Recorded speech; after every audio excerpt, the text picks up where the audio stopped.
Today's scripture is found in the book of Mark, chapter 14, verses 10 through 21 and 32 through 50. As Reverend Pam mentioned, this is the Judas story.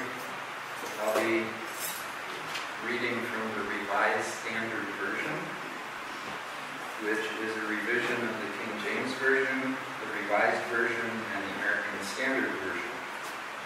It's intended for both public and private reading. So verses 10 through 14.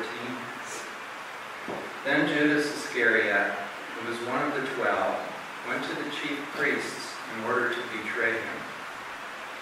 And when they heard it, they were glad and promised to give him money. And he sought an opportunity to betray him. And on the first day of unleavened bread, when they sacrificed the Passover lamb, his disciples said to him, "Where will you have us go and prepare for you to eat the Passover?" And he sent two of his disciples and said to them, "Go into the city, and a man carrying a jar of water will meet you. Follow him. And wherever he enters, say to the householder, 'The teacher says, where is my guest room? Where am I to eat the Passover with my disciples?' And he will show you a large upper room, furnished and ready. There, prepare for us." And the disciples set out and went to the city and found it as he had told them. And they prepared the Passover. And when it was evening, he came with the 12. And as they were at the table eating, Jesus said, "Truly, I say to you, one of you will betray me, one who is eating with me." They began to be sorrowful and to say to him one after another, "Is it I?" He said to them, "It is one of the 12, one who is dipping bread into the dish with me. For the Son of Man goes as it is written of him, but woe to that man by whom the Son of Man is betrayed. It would have been better for that man if he had not been born." And verses 32 through 50. And they went to a place which was called Gethsemane, and he said to his disciples, "Sit here while I pray." And he took with him Peter and James and John, and began to be greatly distressed and troubled. And he said to them, "My soul is very sorrowful, even to death. Remain here and watch." And going a little farther, he fell on the ground and prayed that if it were possible, the hour might pass from him. And he said, "Abba, Father, all things are possible to thee. Remove this cup from me. Yet not what I will, but what thou wilt." And he came and found him sleeping. And he said to Peter, "Simon, are you asleep? Could you not watch 1 hour? Watch and pray that you may not enter into temptation. The spirit indeed is willing, but the flesh is weak." And again he went away and prayed, saying the same words. And again he came and found them sleeping, for their eyes were very heavy, and they did not know what to answer him. And he came to the third time and said to them, "Are you still sleeping and taking your rest? It is enough. The hour has come. The Son of Man is betrayed into the hands of sinners.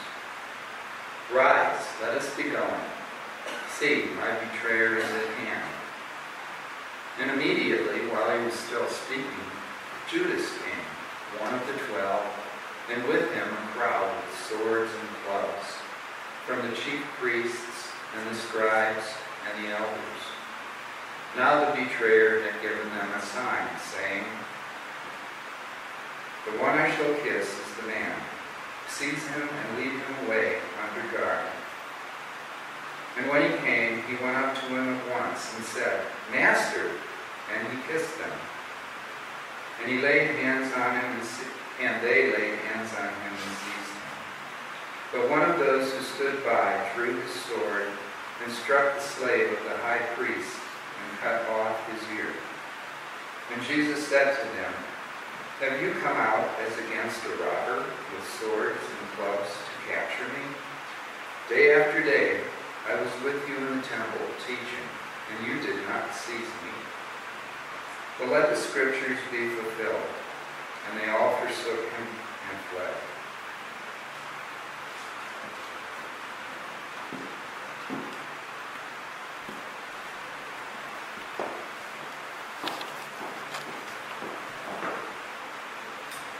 Thank you, Mike. We don't read that too much outside of the Easter season, do we? Outside of the season of Lent. Thank you for reading that. You guys remember a few years ago when the Gospel of Judas was all over the news? The papyrus that they had found that was titled The Gospel of Judas was in the antiquities market being peddled back around 1980. And it actually even spent 17 years in a safety deposit box in Hicksville, New York. This is an amazing story, an ancient document. It was brought to the international media's attention just a few years ago, most prominently through a National Geographic special, which you might have seen, and a lot of press surrounding that. And then National Geographic published the translated text of the Gospel of Judas. And then what followed that publication is any number of books on this subject. You can find just about any theologian's opinion on the Gospel of Judas. If you do a search at your local library, there is so much out there, so much written on this gospel that's in the non-canonical area of our gospel, the Gnostic gospel, or mystic gospel it's called. If you search on Google, you get over 900,000 hits about the Gospel of Judas. So this newly found document says that Judas was actually not a betrayer, but Jesus' most beloved disciple, because he was the one who actually did what Jesus asked of him. That Jesus asked him to betray him so that he could do what he felt led to do, what prophecy was saying he should do. It's an interesting theory, and it's worth a lot more discussion than a 12 to 15-minute time slot today. Today, though, I think I'd rather talk about Judas's act as compared with what the other disciples did, which is partially displayed in the reading Mike had today, too. And to ponder why he's the one singled out as the ultimate betrayer. And is there perhaps just a little bit more to Judas than the turncoat we have turned him into throughout history? One night at a Wednesday evening Bible study at another church about 10 or 11 years ago, the group was discussing Judas and really honing in on this betrayal of his, this betrayal of Jesus. And this conversation led me to have a thought that I knew might be a little radical for the group I was sitting in. But I was in seminary, so I raised my theological hand anyway. I had other thoughts in this conversation, and I was called upon, and I said, I don't really see that much difference in Peter and Judas in the story. I mean, they were both disciples, and they both betrayed Jesus at the end. And then there was this kind of strange, awkward silence. And then the conversation went back to where it was. So I just sat there. But I really don't see that much difference in a lot of ways. Do you? I mean, Peter repented, yes. But Peter publicly denied knowing Jesus on 3 separate occasions. Peter cowered in fear. Peter fled in fear. And in the passage that Mike read for us today, you can see all the disciples not staying alert. And it's pretty clear that Jesus gives them instruction after instruction after instruction, saying, stay on your game, stay alert. Don't let something happen. They know he's facing risks. They know it's dangerous, and they sleep anyway. It's kind of like when he's asleep on the boat a few weeks ago in the storm, right? Not once, but 3 times Jesus scolds them in this text Mike read today for being asleep instead of praying or being with him and alert in the moment in the Garden of Gethsemane. And Jesus calls them out for this. He says, enough to those disciples gathered there. But the one throughout history that has been vilified for giving Jesus up, for not being there for Jesus, is Judas. We say he betrayed Jesus for 30 pieces of silver. But the Gospels aren't even clear on that story. In Mark, the priests offer a reward to him after he suggests he could betray. He says, I can tell you who Jesus is, and they say, oh, okay, well, then we'll give you some money if you do that. That's what Mark says. In Matthew, he does ask them for money. That's the traditional historical reading we hear about all the time. And in John, Jesus himself gives himself up to the soldiers. He announces who he is to the soldiers. So Judas is the one that brings them to the scene. That's true. So the story's not all that clear. Though our retelling of it over the centuries does make it clear, the version that we created. And that questionable behavior of all the other disciples, sleeping at the scene, running from the scene, denying Jesus outright in public, they all get a bit of a pass, don't they? And we don't allow Judas the same pass. Peter repents, and we are all so pleased that Peter repents for denying Jesus, because Jesus has told him earlier in the scriptures that he will be the rock on which the church is built. And even though he did deny Jesus 3 times, we're so relieved. We take a sigh of relief because he's the rock. And we don't hesitate to allow him to do it, to become the rock on which the church is built once he repents. And Judas just remains the villain. We don't give him a chance. Judas doesn't even get a chance to repent in the Gospel of Mark. He betrays and is never seen again. And in Acts chapter 1, he falls in the middle of a field that he supposedly bought with the silver, and his intestines explode. We do have at least one gospel writer who writes a different view. In Matthew 27, Judas actually does repent. Matthew 27 reads, when Judas, his betrayer, saw that Jesus was condemned, he repented and brought back the 30 pieces of silver to the chief priests and the elders. He said, I have sinned by betraying innocent blood. But the elders said, what is that to us? See to it yourself. Throwing down the pieces of silver in the temple, Judas departed, and he went and hanged himself. So why do we vilify Judas and no one else? And how does his betrayal line up with all those other disciples who also betrayed by sleeping and fleeing and denying and hiding?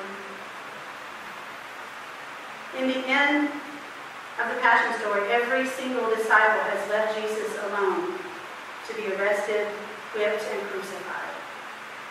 They all run away.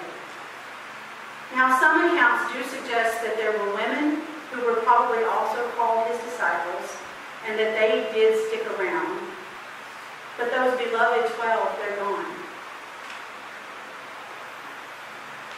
And then, of course, we have that possible theory that I stated at the beginning in the Gospel of Judas, that Jesus asks Judas to identify him, and then he will fulfill his destiny. And if you follow that theory, then that makes Judas the only one who does follow Jesus' plan. So I think Judas is more than the worst act he ever committed. And he might have just possibly, I don't know, been the loyal one.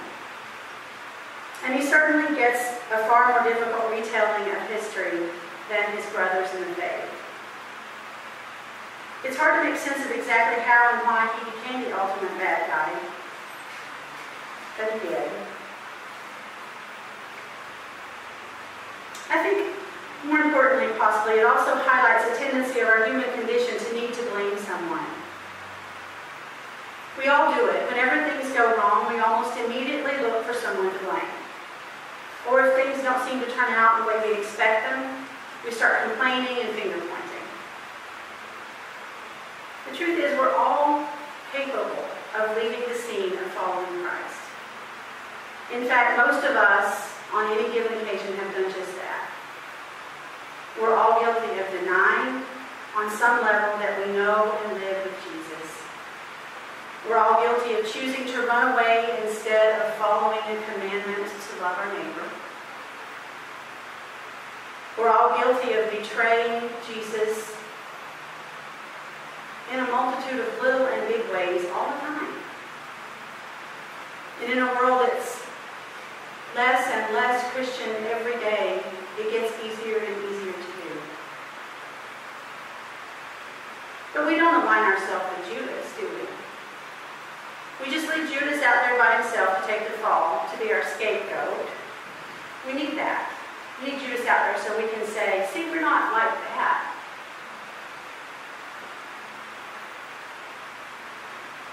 I guess the whole passion story itself, taken from beginning to end, reminds me that we're all vulnerable, especially in times of crisis.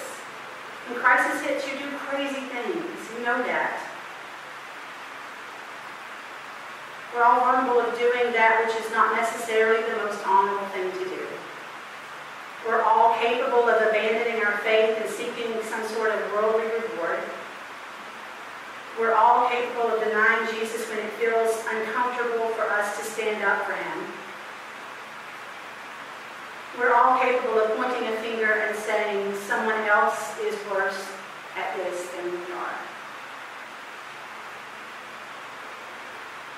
I read something this week that said Judas is considered the most infamous betrayer in all of history. More than even the worst international spies, worse than the Nazis. But Judas is more than that. I mean, think of Judas's whole story. Judas was chosen to be a disciple. Judas had to have been out there ministering to the poor and the sick and the oppressed, right there with Jesus and the others, before this worst act he ever committed. There's actually no evidence at all that he was shunned previous to this incident. In fact, if you remember that story a little bit more, the disciples at the Last Supper are having this discussion because they can't figure out which one of them is going to be the betrayer. You remember that? They don't know who among them will be the betrayer, so they're having this big conversation. Will it be me? Will it be you? So he was apparently as loyal and hardworking as the rest of the disciples, as faithful as the rest, even up to as late as the Last Supper. So maybe this story might encourage us to look a little deeper at those we're so quick to condemn. Maybe it might encourage us to offer the hand of compassion to someone that the whole world has turned against. Maybe it might encourage us to see the living, breathing person behind the sensational bad deed. Maybe this story also offers us the opportunity to recognize the ways we have turned our friends or our neighbors or maybe even ourselves into Judases, when maybe we should have looked more at the whole picture. One thing that's clear, if you read all the Gospels from beginning to end at this Passion story, Jesus loved Judas. Jesus trusted Judas. And even if Jesus did know he was the one who would betray him, he didn't send him away. He remained beside him. There's a story and a lesson for us there too. As we leave here today, may we seek to be like Jesus in all we do, in every interaction we have, in every step we make, in every person we reach out to and remain loyal to. We are called, after all, to be Christ in the world. May we have the courage and the wisdom and the strength to live into just that call. Amen.